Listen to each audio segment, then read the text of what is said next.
Hi, everybody. I'm Georgia Rose. Welcome to the Soul Space. So, tonight we're going to talk about May astrology. And I hope you'll stay tuned at Strong Island because at 8 p.m., I'm going to be a guest live on Tea Time with Teresa Farrell. And I'm going to talk all about astrology and what I do as life coaching and all kinds of things in my journey into what I do here with Zencuda. So, welcome to the show. I hope that you're all having a great day.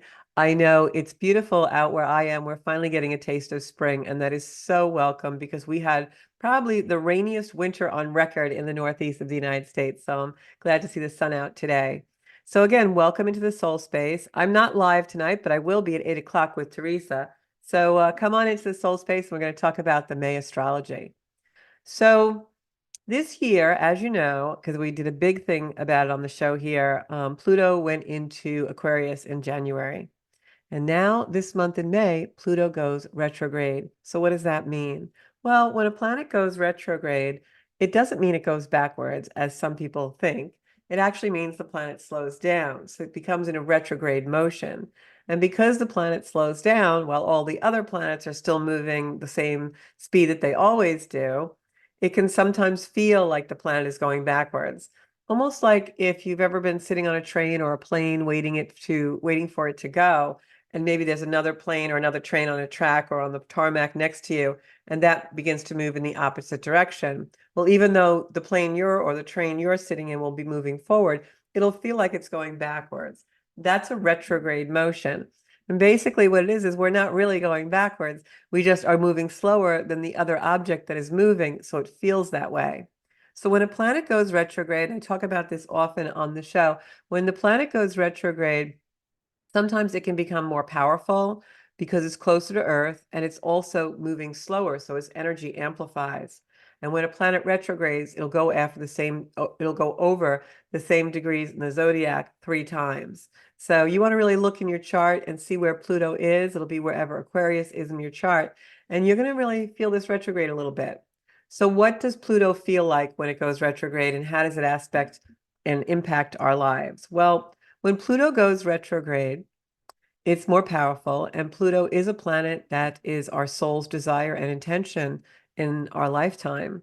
When I read a chart and I look at where Pluto is, it's one of the first things I go to find out the general correlation with other planets and the general story of a person's soul in this lifetime.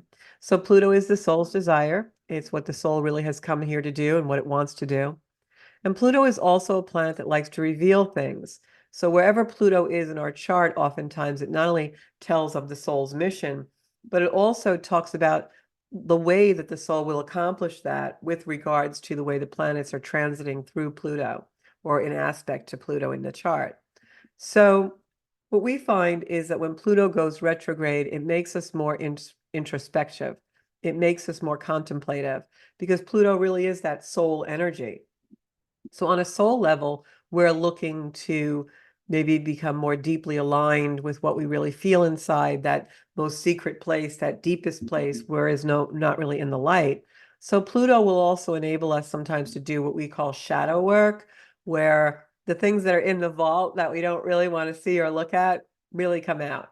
So this Pluto retrograde can really be a time when, if we use it wisely, we can come to appreciate more things, and we can come to really get in touch and connect with our soul's intention and what our soul wants to do for us in this lifetime and with us in this lifetime. But it can also be a time of grief, sorrow. It can feel heavy at times. But Pluto is retrograde about half the time every year. So this isn't anything new, and we feel it oftentimes not too much, and other times we feel it more.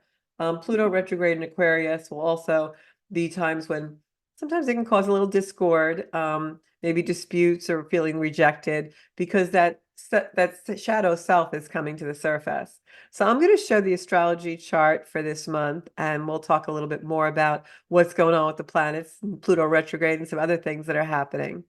So we start out the month with Pluto in retrograde. And like I said, that's going to maybe make us a little more introspective. It can make us feel like we are more, quieter. It might feel like an energy where we feel as though we have the ability to really get deeply in touch with our soul or deeply in touch with feeling other things. whatever sign you are in the zodiac, it always helps, and it's a great idea whenever Pluto is retrograde to take time for yourself, especially in self-care, not rush through anything. Just be really kind to yourself and realize that we all have places where we are sorrowful sometimes, and we all have places that we need to clear out. Pluto is transformation, and that's never easy. Pluto energy is also that something has to end in order for something new to begin. So many times with a Pluto retrograde, we'll be going through deep changes that are occurring for our soul's desire and intention, but they won't always feel terrific. We're letting go of a lot of attachments. Pluto is the things that we desire and also the things we attach to in our life. And sometimes that means that that detachment can be painful, but it's for the better good. So just, take time with yourself these next couple of months where anything Pluto-like or Pluto themes are coming in your chart. So when Pluto is retrograde in the charts of all of us and in society, that will also play out sometimes as resistance to change.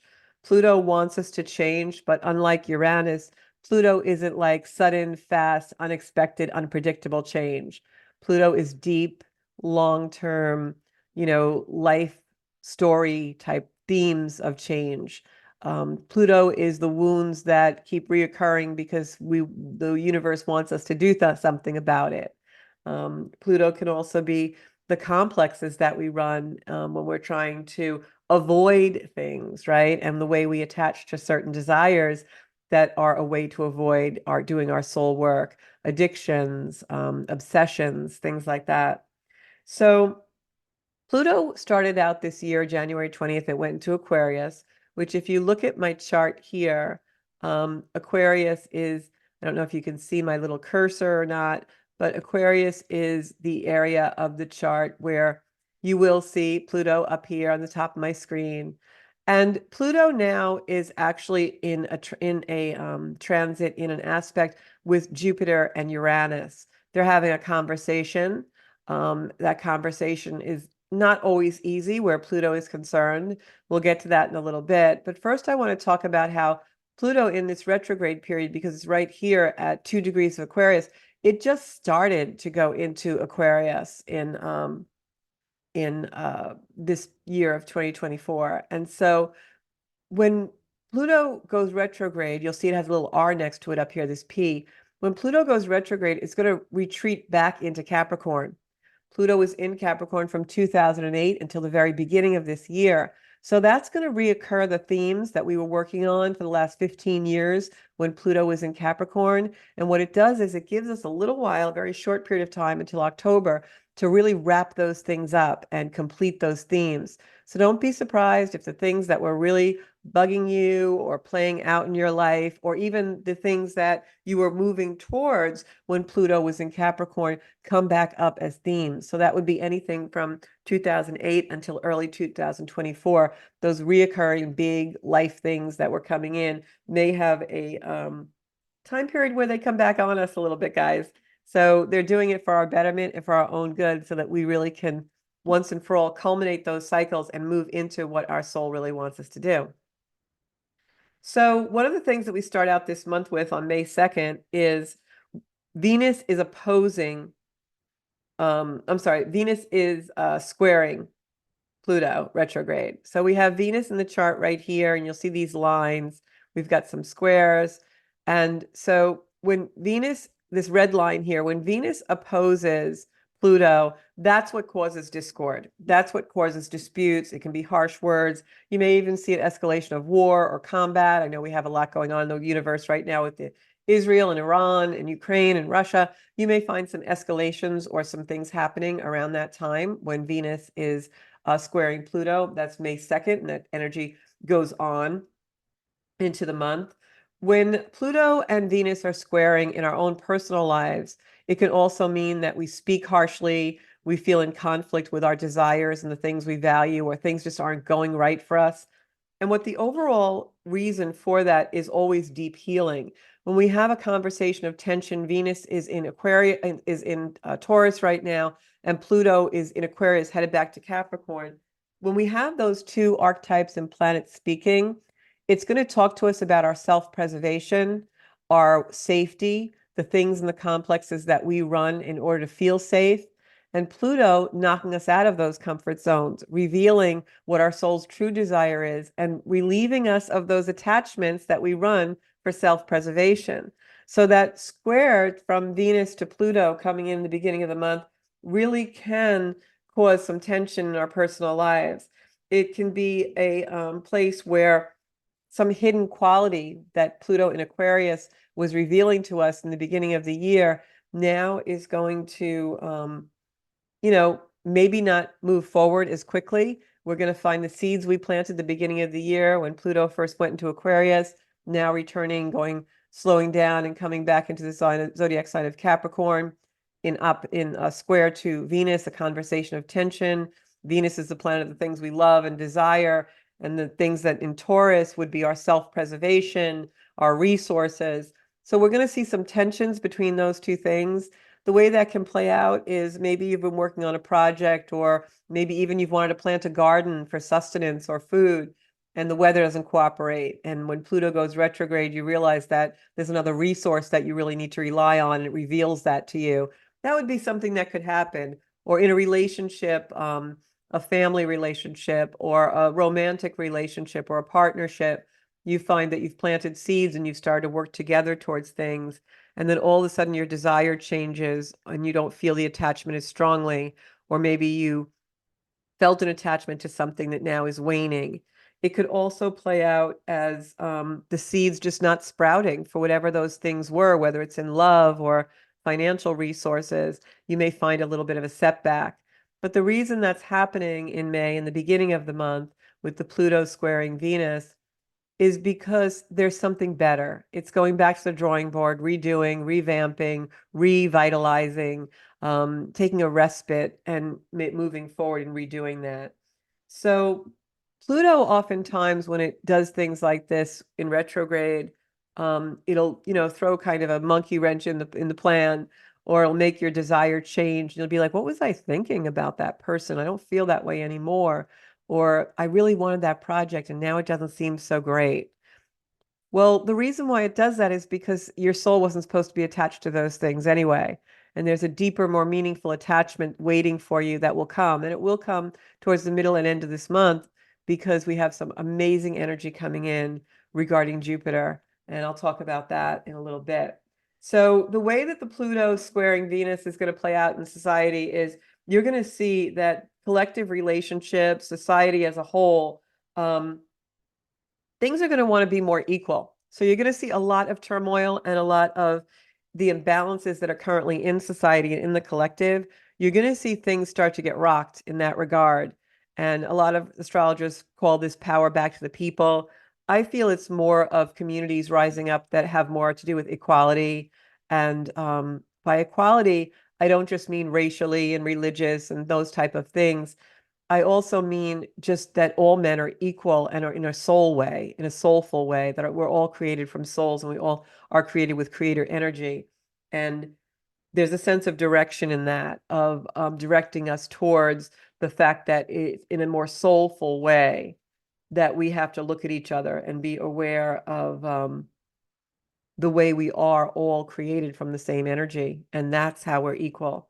So you're going to see a lot of things play out. We're already seeing that play out now on the global stage with, you know, Israel and, the anti-Semitism that's even happening now in my country, in the United States and Palestine. And, we're having riots on college campuses and protests and things. And that is absolutely indicative of Pluto retrograde squaring Venus, squaring those kind of things. You'll see those kind of tensions arise with the things, the belief systems that people are attached to, that maybe need to be released and need to be let go of in order to allow things to come in for more equality. So that's going to be very interesting to watch. Also, just a general slowdown of the energy. When Pluto's retrograde, you have a really general slowdown of things, and it can be frustrating, because I know we've had all this Aries energy. As you can see, if I share my screen again, we still have all these planets. I like to think of it as like a gunk up or a parade or a traffic jam, where you have all these planets still in Aries headed to Taurus. Some are still back in Pisces.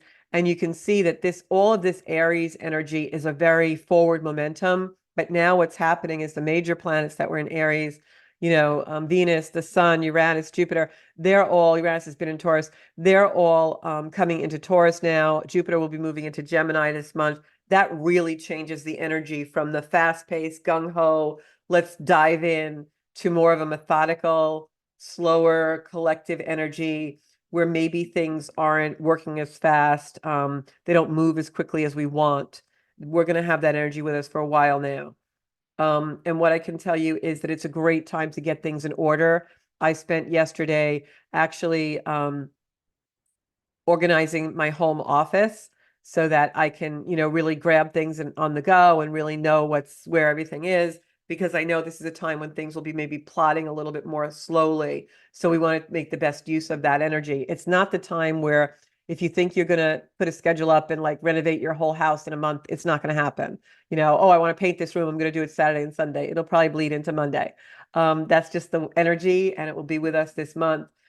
It will move forward and you will appreciate this time of getting things in order. It's going to be the summer of organization. I'm going to tell you right now. You're going to appreciate that really come October 11th, when Pluto finally goes forward and moves into Aquarius for good. And that'll really be an amazing energy for us. And whatever we've collected and accumulated and organized, and the thought process, the thoughts we've organized, the things we've organized, we will reap the rewards of that come October, when we're really full speed, full bore in that Pluto in Aquarius, pioneering new energy, new invention, new discovery, all comes out for us. So on May 7th, we have a Taurus new moon, and that is all about growth and harvesting the seeds that we've been planting in 2024. Now, it doesn't mean that all of a sudden the energy is just going to lickety split move forward. Not at all, because it is Taurus. And have you ever tried to move a bull fast? It's just not going to happen. And Taurus is the sign of the bull.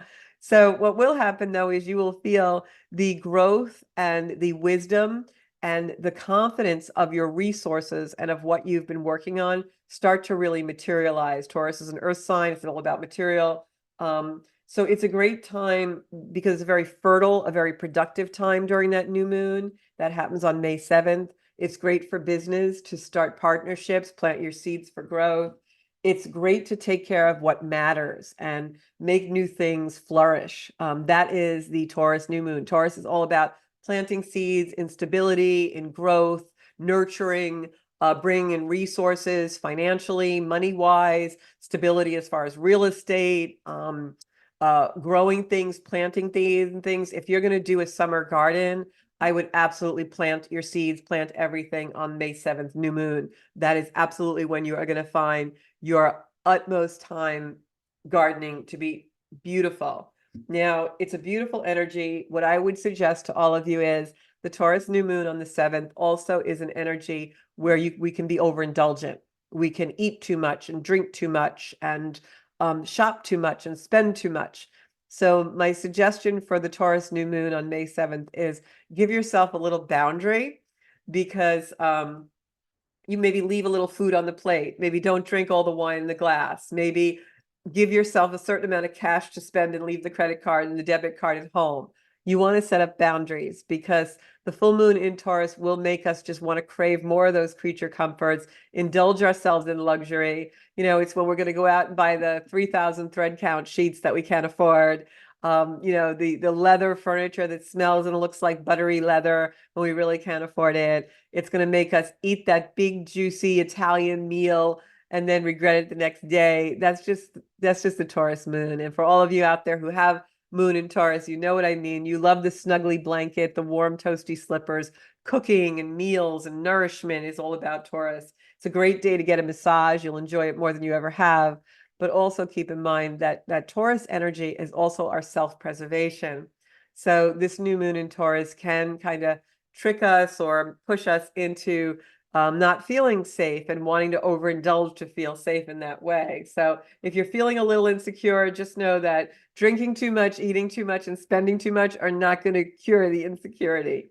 This is a time that we're going to fulfill our desires and we'll be grateful. It is a time to really do a beautiful gratitude meditation.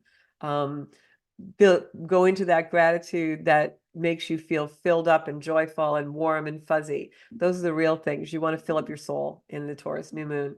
And if that means meditating under a warm electric blanket with a nice cup of warm mulled wine or a cool drink out in the swimming pool, wherever you live, then by all means do that in the Taurus new moon. But set some boundaries or you'll be out there for hours. So on May 13th, the sun conjuncts Uranus. And this is a really cool energy, but it's an unpredictable energy. Uranus, we talk about it all the time on this show. Uranus is that sudden, unexpected flash of lightning that changes everything and we can never see coming. Uranus is also the energy of something happening. And while it's happening, we absolutely don't understand it. But after it's over, we have wisdom and insight about it. So on May 13th, the people most affected by this occurrence when the sun conjuncts Uranus, which means that the sun comes together. Remember, we had Jupiter and Uranus together a few days ago, and that's going to be also in play now. But the sun now is in Uranus. Remember, I explained the conjunction to everyone as though when two planets conjunct, it is, I'm sitting here and maybe I'm Jupiter. And the sun comes around, he enters into my area, and then the sun comes and sits on my lap. We're in a conjunction, we're occupying the same space. Well, Jupiter is this big, huge planet of expansion and good luck and benevolence, and it wants to bring us rewards and good things. It amplifies anything it touches. So when the sun comes and sits in the same space in the zodiac as Jupiter, what do you think that feels like? It feels like Jupiter getting lit up, right? And it also feels like the sun expanding. So I wouldn't be surprised if that second week in May, we have warmer climates or a lot of solar flares and sun as Jupiter and the sun come together. And also Uranus is in there. So when Uranus and the sun comes together, we're going to have, to think about the planet of sudden unexpected change sitting in the chair. Now I'm Uranus and the sun comes and sits with me. What's that going to feel like? Well, the sun is just lighting up Uranus as well. So when that happens, oftentimes something really unpredictable will occur. It will be something that is kind of a big reward a lot of times, because remember, the sun is benevolent, Jupiter's still in Taurus. So we've got Uranus giving us this unpredictable energy. But because Jupiter and the sun are coming together there with good luck and benevolence and the solar light, it could be a big reward coming. It could be good news. It could be something also that is fueling your soul energy as far as bringing your light into the world.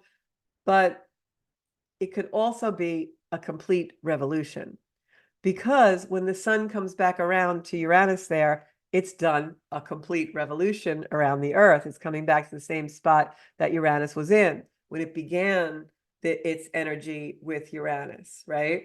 So this has a really cool energy to it and a big part of benevolence and good reward.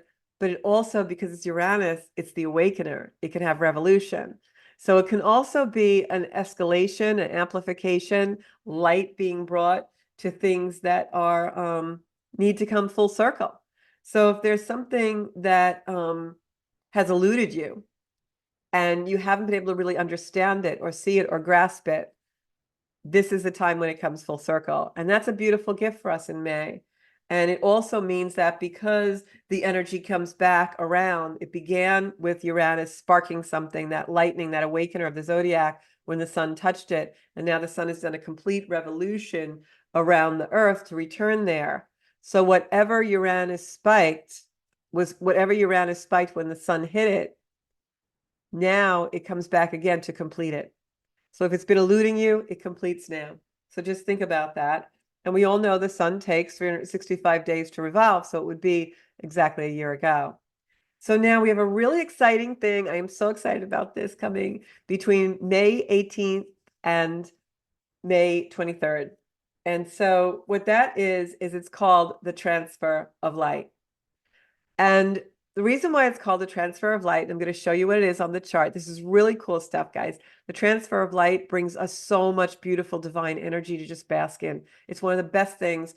And it's been so long since we've had amazingly good light like this. So down here where you see this area where it's like the bull with the horns, that's Taurus. And this transfer of light is happening in Taurus. So what's happening is you can see this little round circle, that's the sun. And here it is right next to Uranus. And around the 18th of May, that sun is going to hit that Uranus energy. So they'll both be at like 22 degrees. And I'm really excited because this is absolutely right across from my Scorpio moon. So I know great things are going to happen around this month for me. So the sun first hits this little planet, Uranus. And when the sun hits a planet, it ignites it. It it is the planet, it brings light to it. It puts the light of the sun into Uranus. And then the sun keeps on going because the sun moves faster than Uranus. So then the sun is going to go on forward to touch Jupiter, which is at 24 degrees. Now Uranus and Jupiter are sitting in the same place in the zodiac. They're like 2 degrees apart. They're really, as the month progresses, they'll get a little further apart, but they're very close together now. Their exact conjunction was on April 20th. And so the sun moves faster than Uranus. So this sun is going to come around and go beep, beep, beep, Uranus. Nice sitting with you for a while. Nice having a picnic. I'm going to go touch Jupiter now. And when the sun touches Jupiter, it brings all the energy from Uranus to Jupiter. It's given its energy into Uranus, poured light into it, and now it's going to pour light into Jupiter, which has already been sitting around with Uranus. So what does this mean? Well, I will tell you what it means. What it means is that first the sun hits Uranus. We've got, like I just explained, the sudden unexpected change that'll come. It'll probably be rewarding because it's a culmination. It's a full circle of whatever energy Uranus started for you in your chart in Taurus. And then we have also the back end of that energy, which can be revolution. Now, revolution can be good. Remember, the word revolution, although it's taken on the connotation of, muskets and overturning things, revolution also means a circle, full circle, completion. Something that was supposed to happen happens. So really interesting time. So whatever has eluded us will, it's done, it's finished. Or we could end up back at the beginning because it's the same place that we started at. So the energy could come both ways. So the transfer of light that happens when the sun passes through these planets is a beautiful way. It's like a relay race. It's like a baton. Like the sun is holding the baton and it passes it to Uranus, and then Uranus touches Jupiter, and this is what happens, right? So this is very fortunate energy. It's the end of Jupiter in Taurus because Jupiter is going to be moving into Gemini a few days after that. This is an energy that leaves solar energy with Jupiter as it goes into Taurus, as it goes into Gemini. This leaves solar energy into Jupiter as it goes into Gemini, which Gemini is communication and all kinds of wonderful things, which we'll talk about in a minute. This also is like lighting a candle, and it glows in Taurus, and it's lighting up Jupiter. And now Jupiter brings all that beautiful energy of the sun in Taurus into Gemini for a while, and it's lit up more than it could ever be lit up because the sun has just touched it. So it's a very healing energy. It's as this Jupiter heads to Gemini, and the sun, of course, will be there too. The question to ask yourself is, how have you grown? Because remember, we were just talking about Taurus energy and the energy of that beautiful Taurus new moon on the 13th. And then between the 18th and the 23rd, we have this transfer of light that comes in Taurus. What is Taurus? It's our resources, the planting of the seeds and watching them grow. It's the abundance from the earth and from material things, from the financial markets, from sturdy real estate, from stability, from our own self-worth and recognition and resources within us.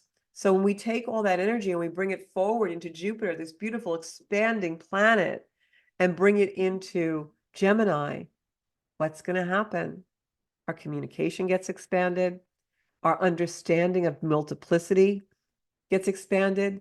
Multiplicity in regards to two things can be true, two things can be false. What is true? What is light? What is dark? What is false?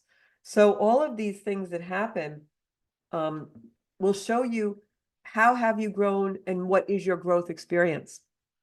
And that's going to be between May 18th and May 23rd. We have this beautiful transfer of light. And I'm also putting together a online course about Gemini I'm also putting together an online course about Jupiter in Gemini. So if you want to sign up for that, I'm going to have a wait list on soon. And it's going to be a beautiful workshop that we're going to do to learn how to use this wonderful energy to manifest in 2024 and beyond. So make the most of this aspect. This transfer of light is something that we haven't had in a long time in this much benevolence because we've had a lot of really challenging times. We all know that, especially the last 4 years or so.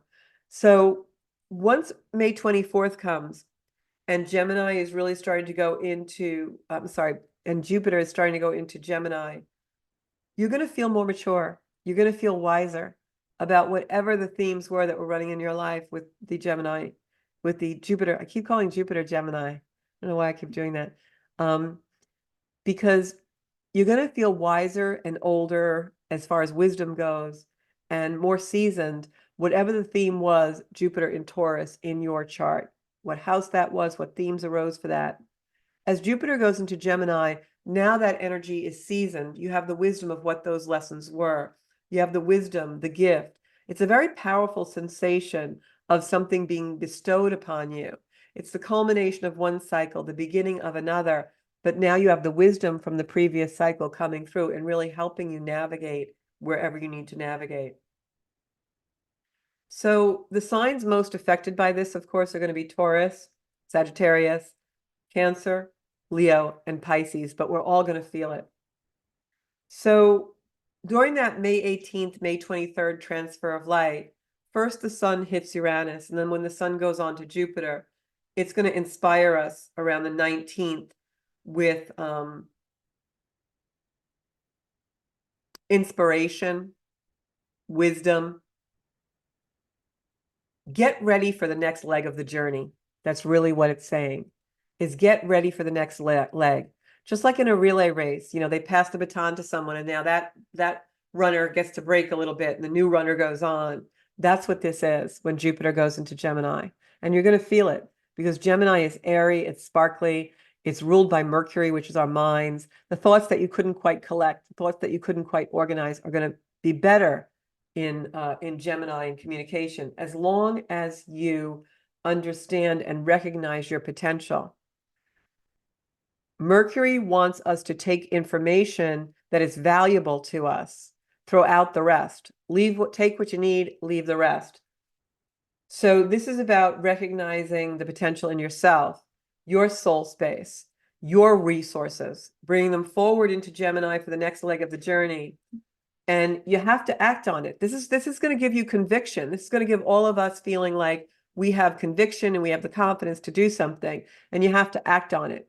Now, Pluto is still retrograde, so it doesn't mean you're going to act on it and run 1,000,000 miles an hour. It means you're going to strategize methodically and keep checking in with the soul energy of what's my soul space saying? Like, what do I really want to accomplish in this energy? What have I learned from Jupiter in Taurus that I can bring forward in order to understand what Jupiter in Gemini means for me?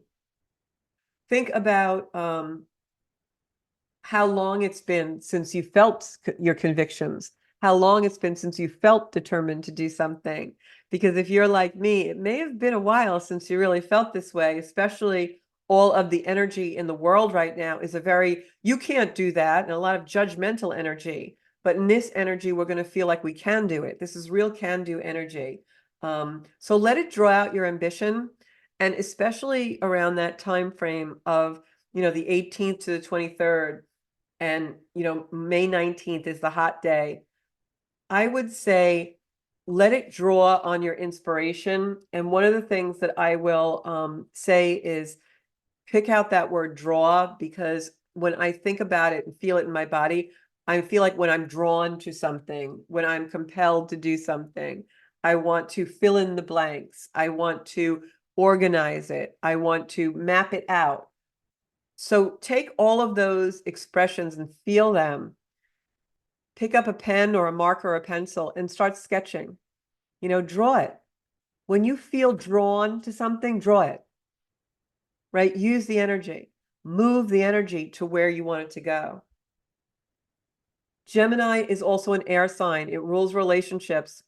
So this is going to be about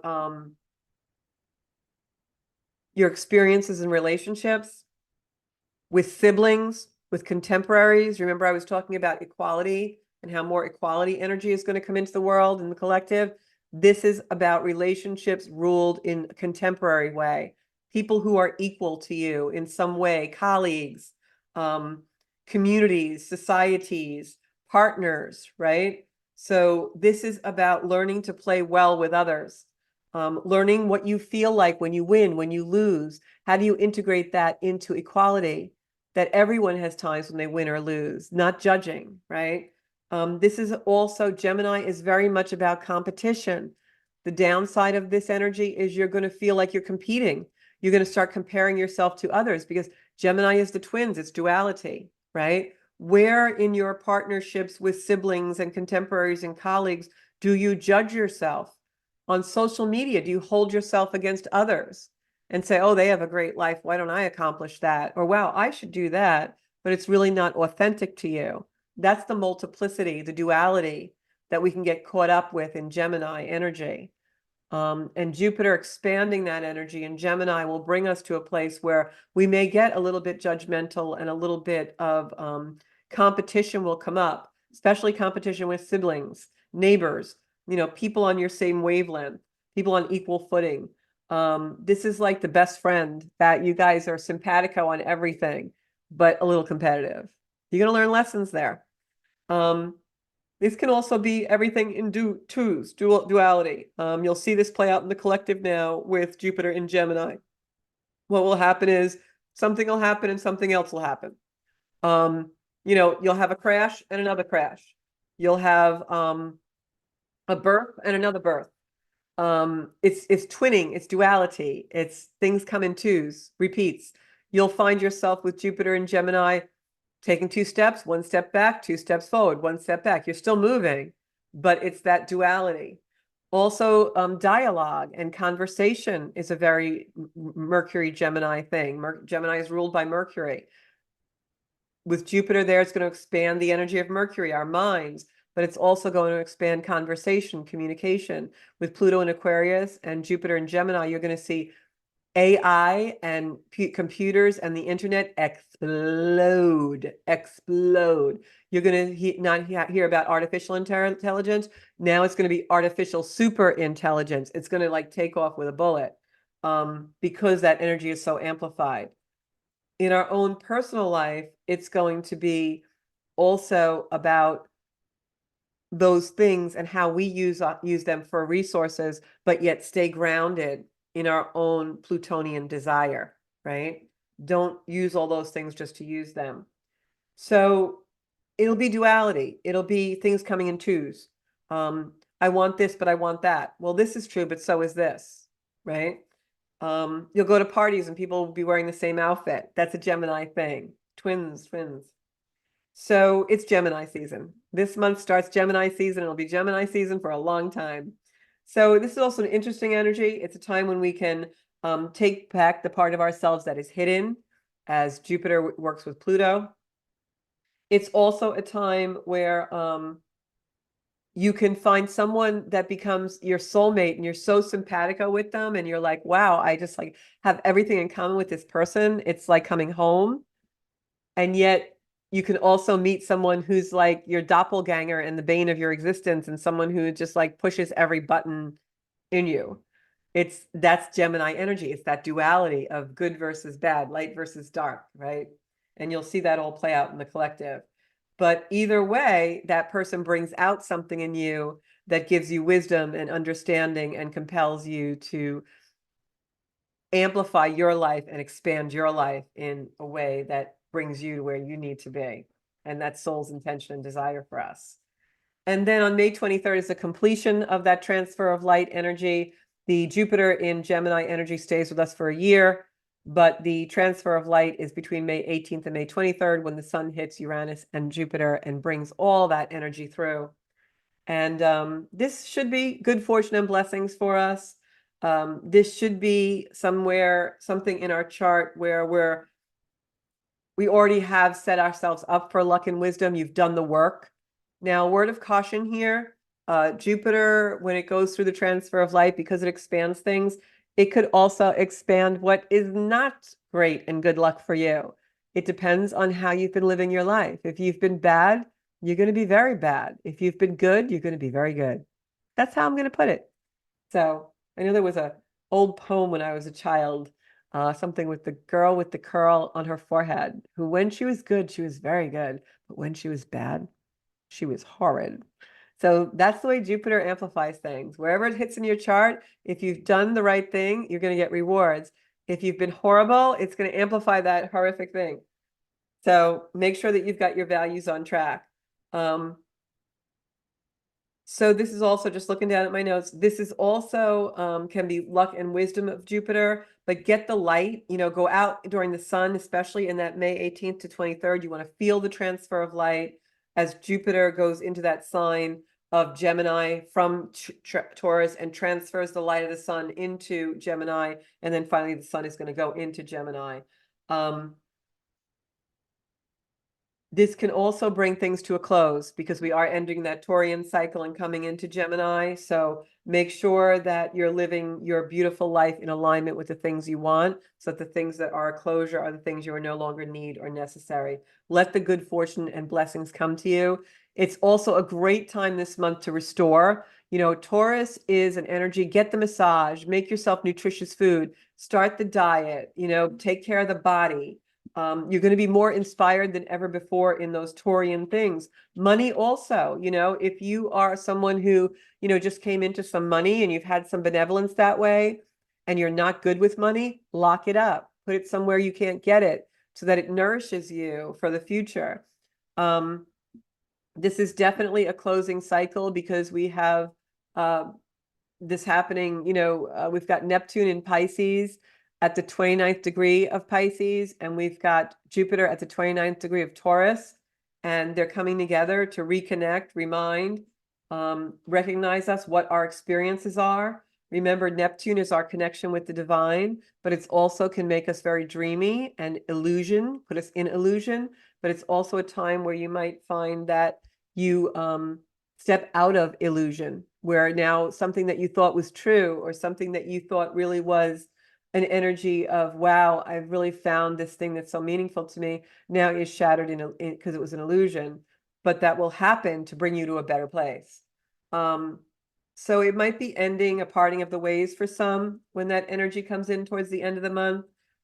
But remember, this is also about resolving things, satisfying things, creating a cycle where now you can be more liberated and no longer restricted by things that have been bringing you stress or limiting your ability to really truly step into those soul's desire of that Pluto energy in Aquarius.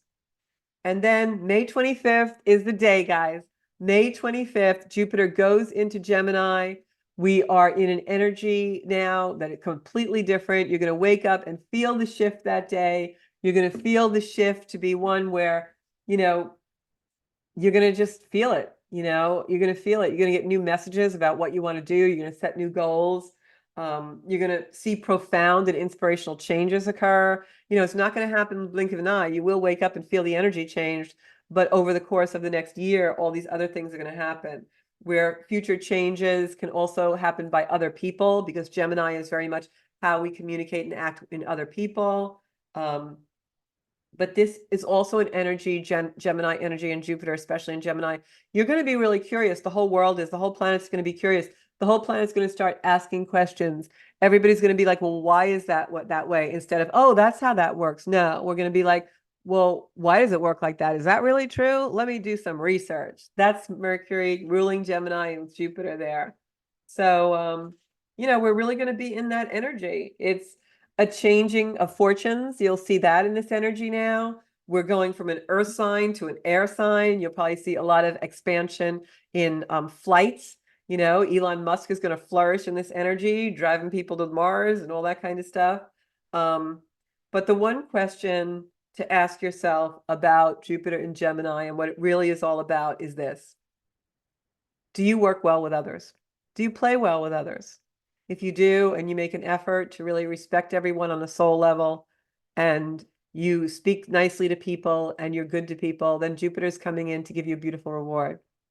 If you are someone who lets competition rule you, which is also a Gemini thing, but is sometimes harsh with other people, doesn't give people a chance to speak, walks over people, talks over people, steps over people, doesn't have a high regard for people, then you may not be reaping rewards right now, and you may get a taste of your own medicine in the next year. So this is unpredictable energy, but it's also a pushing, a prodding forward into where you really need to discern what illusionment is and what isn't. It's also an energy where anything that you have been actively supporting in your life for your soul support, for your journey forward into expansion, into activating who you really want to be, those things are going to be so supported now. You're going to get so many things that'll happen to reward you for all that hard work. So that's a really great thing. Also, what I was going to say is that you always want to treat everyone with respect and see God in them, see spirit in them, whatever you believe in. May 30th is the month ends with the last quarter moon in Pisces. That can be an energy of we're headed home. We've done a lot of work in the month of May. There's been a lot of transiting energies. We've completely changed our fortunes with the energy beginning, the seed of planting of our benevolence with Jupiter going into Gemini. The sun is now in Gemini, and now we have this last quarter moon in Pisces finishing up the month of May. And that's almost like, have you ever gone, like, I know for a long time in my life, I always went to the Caribbean for 2 weeks every year in January, like right after Christmas, we went, and that was our thing, one of our vacations. And it was awesome and it was great. But by the end of 2 weeks, I was so glad to throw all my dirty laundry in my suitcase and just come home and lay on my own couch and sleep in my own bed and watch a TV program that I couldn't get in any of the islands and just be home. You're tired, you've done it, you've had the experience, it was great, you loved it, but you just want to unpack and go in your own bed. That's how the end of May is going to feel like, right in time for Memorial Day weekend. We're going to want to nest a little bit. We're tired. Our energy levels aren't high. We've been through a lot of transition in the month. We've been planting seeds for the things that we want to manifest. We've been thinking about a lot of our introspection as far as Pluto retrograde. We've maybe had some revelations come up, some things that are in the vault with shadow work. We're working on some things that we need to change in order to fully partake of the Jupiter and Gemini energy. And we're tired.